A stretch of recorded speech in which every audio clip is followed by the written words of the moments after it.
Hello বন্ধুরা, তোমরা কেমন আছো? আশা করছি ভালোই আছো। তো আমিও ভালো আছি। তোমরা দেখতেই পাচ্ছ আমার আনন্দটা দেখে। তো আমরা গিয়েছিলাম তোরসা পিকনিকে আমার সোনু স্কুল থেকে।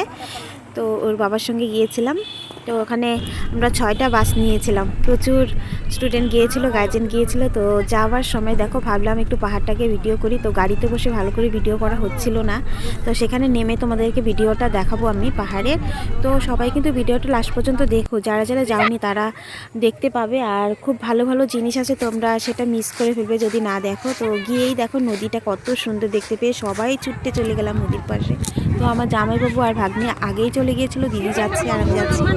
তো ওখানে আমার সোনুকে কিছু ফটো তুলছিল আর ভাগ্নিকে জামাইবাবু। তো আমার সোনু উঠতেই চাইছিল না।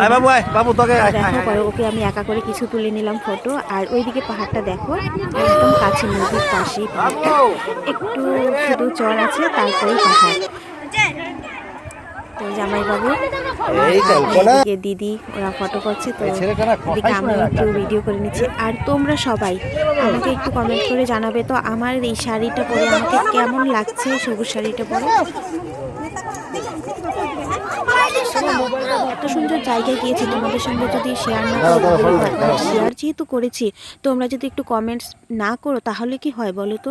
তোমাদের ভালো লেগেছে কিনা সেটা যদি তোমরা আমাকে না জানাও কী করে বুঝবো ভালো হয়েছে কিনা? তবে আরেকটা পিকনিকে যাওয়ার কথা আছে, সেটাও যদি ভালো রিয়াকশন পাই তোমাদের কাছ থেকে তাহলে আমি সেটারও ভিডিও তোমাদেরকে শেয়ার করব। যারা কোনো দিন যাওনি তারা ঘরে বসেই দেখতে পারবে জায়গাটার, আমার মুখ থেকে শুনে আরও আনন্দ উপভোগ করতে পারবে।